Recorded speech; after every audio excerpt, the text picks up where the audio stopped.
Hello viewers, welcome to this channel. In the last episode,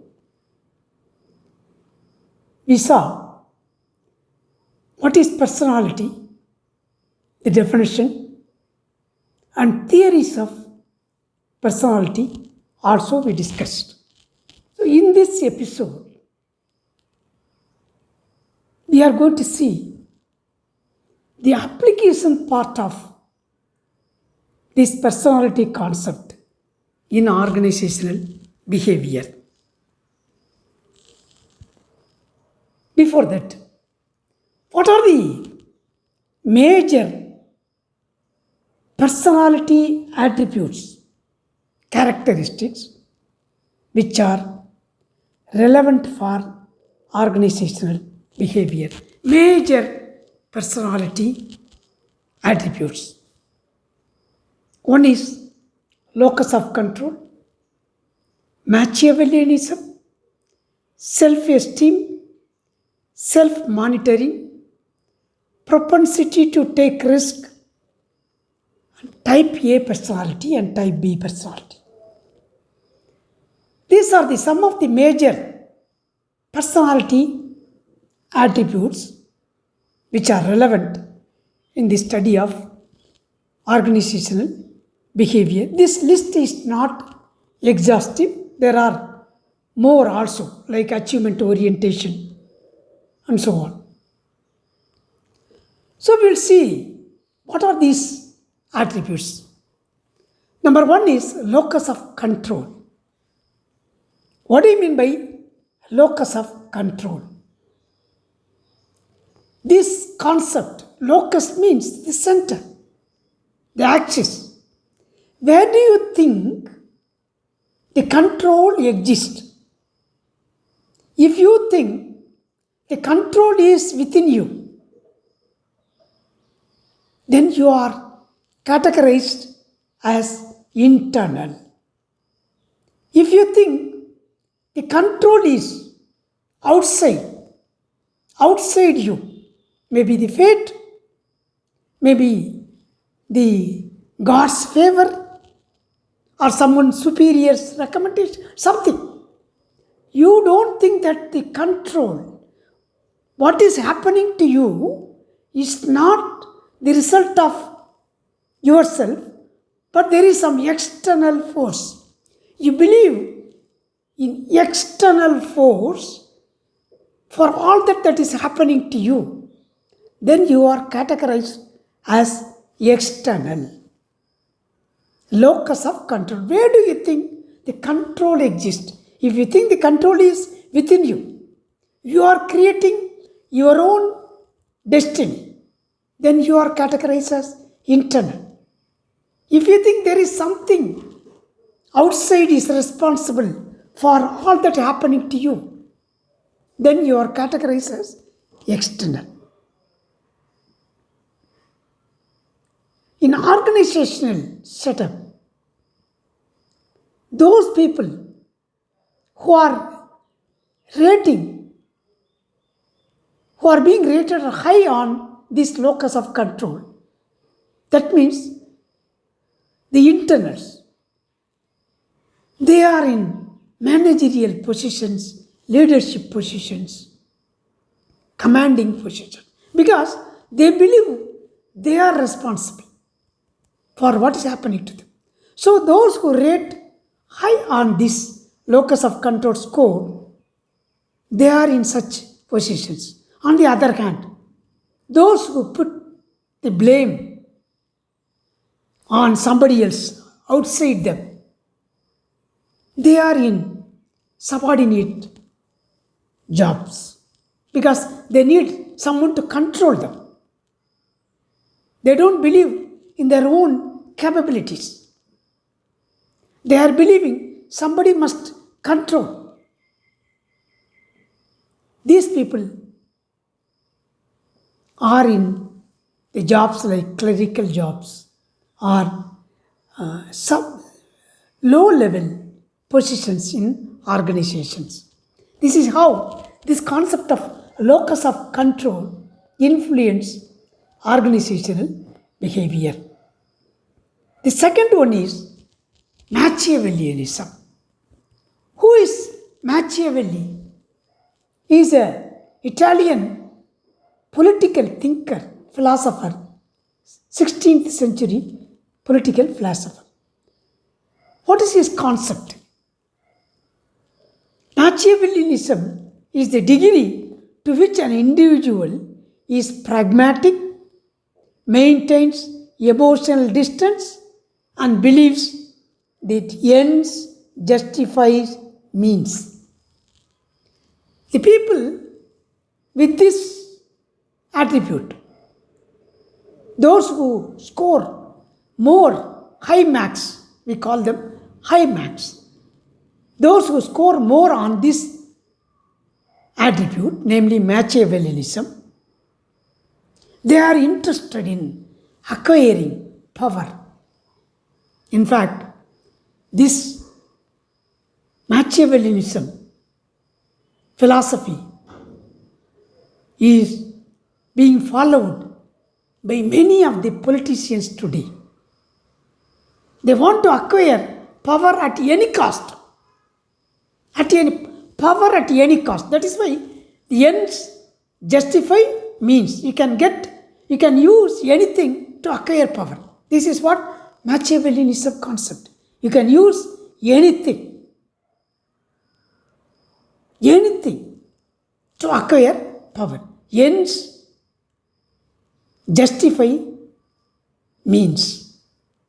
Even if you use something unethical in order to acquire power, that is justified by this concept of Machiavellianism. Today we see in political arena how politicians do horse trading. They take all the legislators to resource to influence them. They bribe them in order to get the power, acquire power. Ends justify means. Anything you can use it. Any means you can use it. Any unethical act you can do as long as it is going to result in acquiring power. This is what the concept of Machiavellianism, which is applicable more fully in today's political field for politicians and also for in organizations.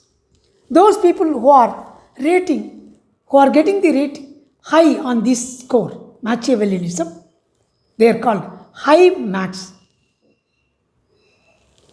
What are the conditions which favor these high mark people? Direct interaction, minimal rule and regulation, because they don't want rule. They want to bend the rule. Undistracting emotion. They don't get emotional disturbance. They are very stubborn. Emotional feelings will not affect these people. They are very ruthless in order to achieve the goal. They don't take pity on people. People who rate high on Machiavellianism. This is another important attribute in organizational behavior. The third attribute is self-esteem. What is self-esteem? How much importance you give to yourself. Esteem.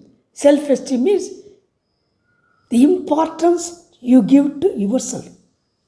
Before others consider you as important, you should consider yourself as important. Then only others will consider you as important. Self-esteem. So, people who rate high on this self-esteem, they give more importance to themselves. They want separate parking place. They want large tables. They want well-furnished office. Completely. These are all indications. The golden letters outside the cabin, the door. Indication to satisfy sometimes their self-esteem. The self-esteem, the importance they feel. This parking place is reserved for GM's car only, MD's car only. The importance they give to themselves. This is another important aspect, attribute in organizational behavior. The other one is self-monitoring. This is a personality trait that measures an individual ability to adjust his or her behavior to external environmental situational factors. How far you are able to adjust yourself successfully to the external environment, changing external environment. By monitoring yourself, you are able to monitor your behavior and adjust yourself depending upon the situation.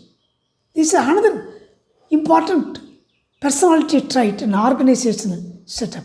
You must be able to change your color depending upon the situation. When you are talking to a customer, you should have a different personality. When you are talking to a buyer,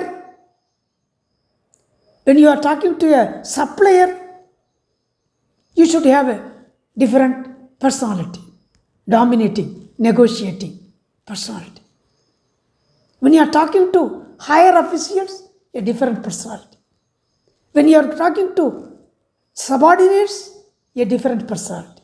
When you are talking to government officials, bankers, you should show a different personality. How far you are able to successfully monitor your behavior depending upon the situation, that is called the concept, the attribute of self-monitoring. If you are very good at this, then you will be a successful manager or leader. If you are only able to show consistently same personality, irrespective of the situation, then you will not be able to succeed in organizational setup. Like a chameleon, you must be able to change your color depending upon the situation. That is the technique of survival today. This is another interesting aspect of personality in organizational behavior. Then risk taking. The propensity to take risk. Not everybody is same in this propensity to take risk. People who become entrepreneurs, those people who are able to take risk and business, these two are inseparable. If you separate a risk from business, that is like taking saltness from salt, sweetness from sugar. Business is nothing. Business is interesting because risk is there. So how far you are able to take risk, high risk taking manager, low risk taking manager, high risk taking leaders. This risk taking propensity to take risk. Again, people who are high risk taking, they make faster decisions, use less information to decide, operate in smaller and more entrepreneurship organizations very effectively. Low risk taking managers or leaders, they are slower in decision making because they think many times before taking a decision. In that process, time is consumed. As a result, they are slow in decision making. But in business situation, certain situation, you must be a fast decision maker. Before you take a decision, the situation may change. Then again, these low risk taking people, they want to take all the information before taking a decision. They want to compare. They want to get maximum information. In that process, again, it will take time. So these are the characteristics of low risk-taking propensity people. They exist in government organizations. They strive well. They do well. Because the government organizations, they don't take risks. Because rules and regulations are there. They have to follow procedures. It will take time. So such people are more suitable for government organizations and more bureaucratic type of organizations, low risk taking people. Again, another attribute which is relevant for personality attribute which is relevant for organizational behavior. Then there are two categories of people, type A, type B. Who are type A? Type A people, they are aggressive involvement in a chronic, incessant struggle to achieve more and more within less time. They are always in tension. These are some of the characteristics of people who are categorized as type A personality. They are always moving, walking very fast, rapidly. They feel impatient. They always feel the urgency of work, urgency of time. They move from one job to another. Simultaneously, they perform 2 or 3 jobs. They don't take leisure time. They don't use leisure time. All the time, they are in tension. They want to achieve within the shortest possible time. They are workaholic people. One characteristic, you will witness these people in organizations who are always in tension. Even their walking will be fast, rapid walker. On the contrary, there is another type of people, type B personality.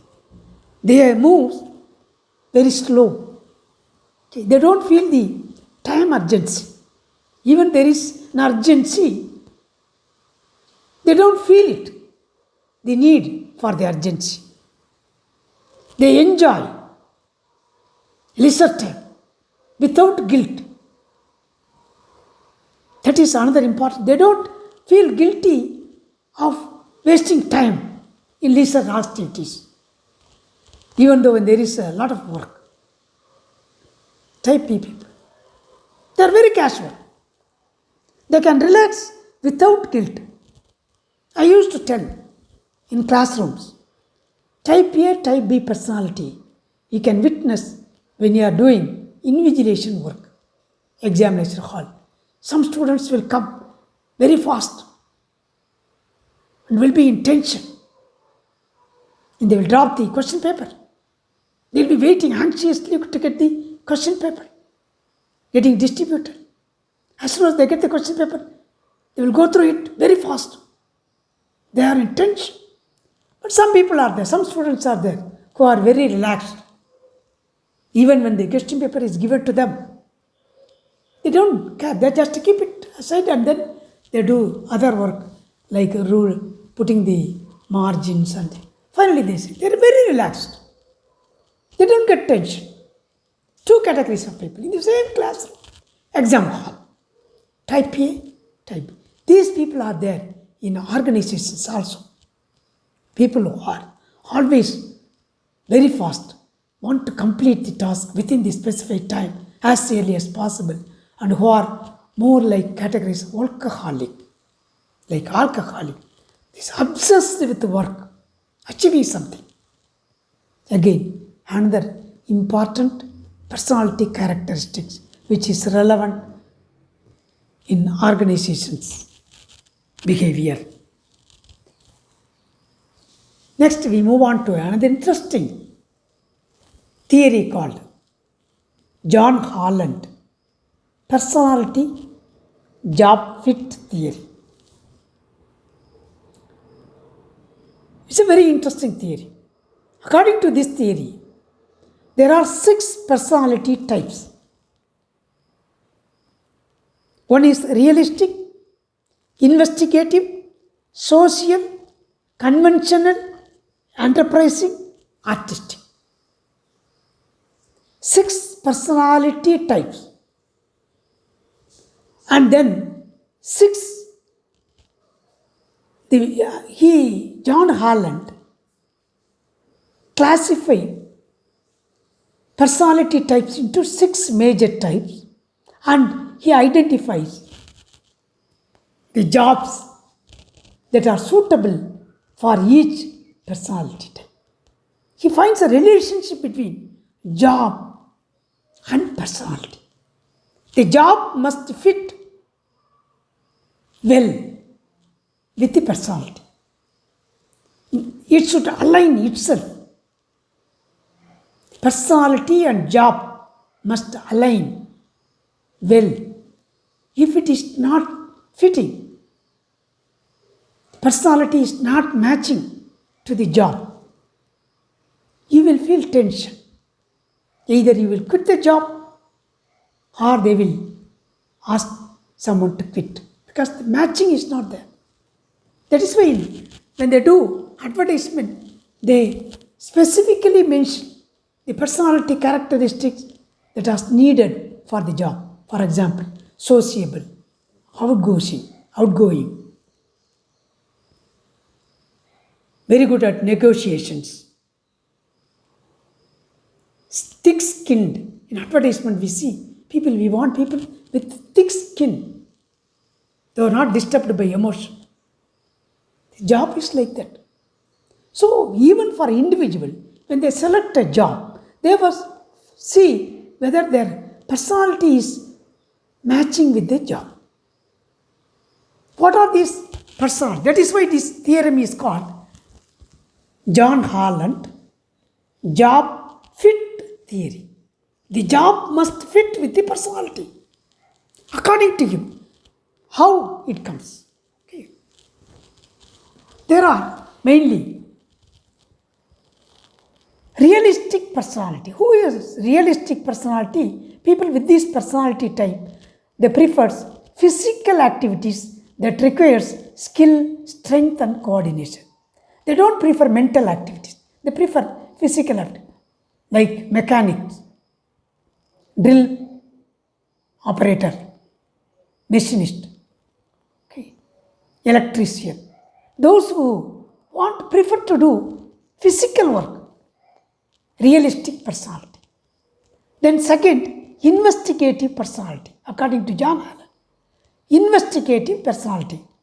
They prefer activities that involve thinking, organizing and understanding. What are the job situations which are suitable for people with this personality type? Like biologist, economist, mathematician, news reporters, investigative news, because scientists investigate the truth. They are interested to find the truth by doing experimentation, investigation. Mathematicians, they want to solve the problems by investigating it. So this is a personality characteristic which suits them well. A realistic personality will not be effectively doing such a job, who prefer only physical work. They will not be able to do the job of a scientist with this personality. Then third personality type is social. They prefer activities that involve helping and developing others towards people, love of people. What are the job situations which are conducive or which are suitable for them? Social worker, teacher, counselor, clinical psychologist, etc. Today we see social service, social workers are we see. Those who do social service as a form of a profession, profitable, no profit, no loss at least, towards serving the society as a business. Because they are interested in serving people, helping people, in developing people. That's why some people take MSW as a course, social work. People with that type of personality. Fourth one is conventional. People with this personality characteristic, according to John Holland, prefers rule-regulated, orderly and unambiguous activities. What are the situations, jobs which are suitable for them? Accountant. They go as per the rule. Corporate manager, bank tellers. Even if there is something is missing, he will reject it. Filing clerk. They go as they strictly follow the rules. Simply follow the rules. Accountants. There is any deviation, they will not allow. Okay, conventional. They follow the conventional method of following the rule. Then fourth characteristic, enterprise. Fifth characteristic, enterprising. They prefer verbal activities in which they find opportunities to influence others, attain power. That is why many of the business people, they are enterprise. That's why they are enterprise owners. Even lawyers, independent business, real estate agent, business owners, all these people with this personality characteristic, they can shine in their profession if they say this profession.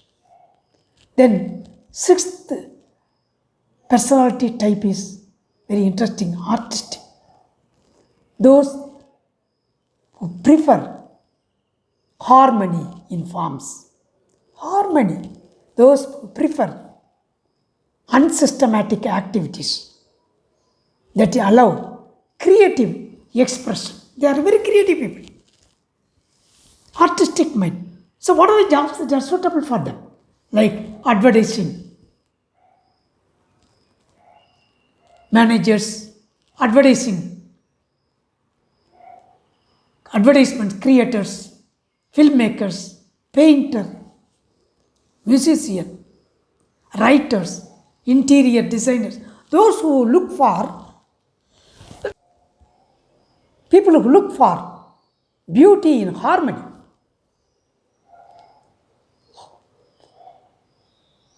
Those who want to give expressions for their imaginations, artistic personality.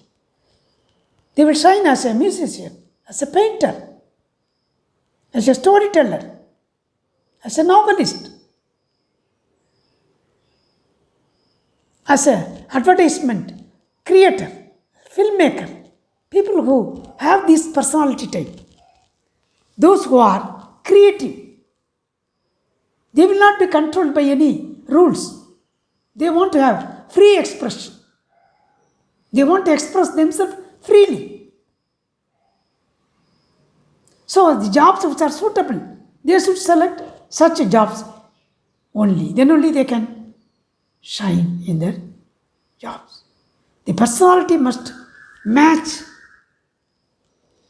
well with the job. So first, that is what we used to advise the students. Assess your personality. Yourself, what job is suitable for you. Select such a job.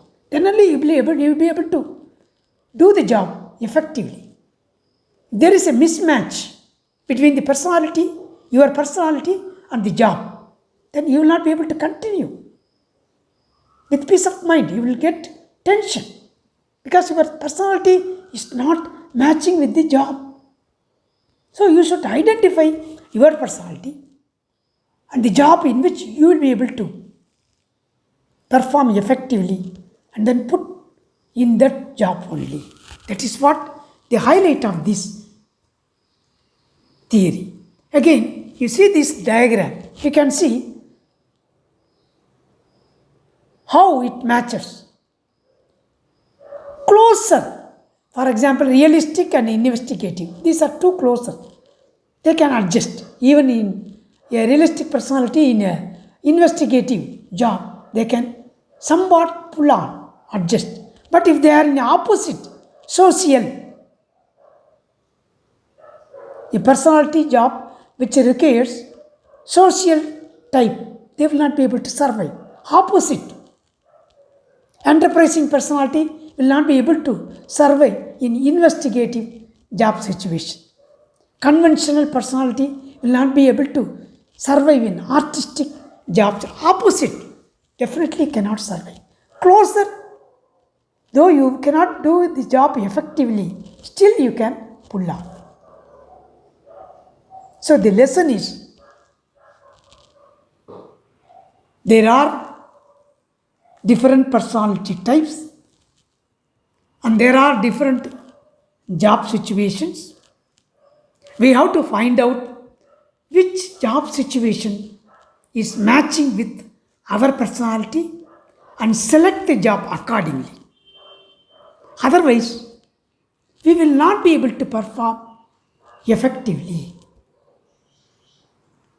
Either not only performance question, we will not be in peace of mind, we will be in tension, because the personality, our personality is not incongruent with the job situation, the nature of the job.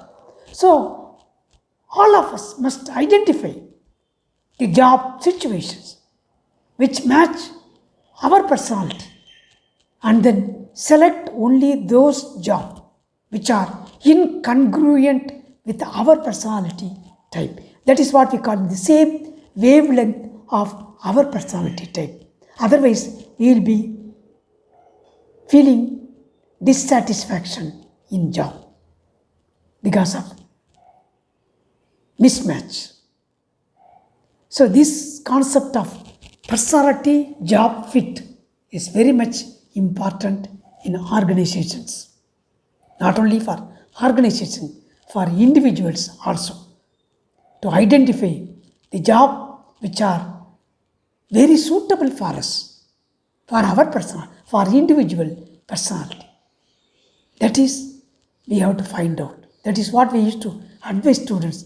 Find out the job which matches your personality. If you are an outgoing person, sociable, maybe you may be opt for, you may opt for a marketing job. But you are reserved and you don't want to be social, very reserved. You don't communicate with others.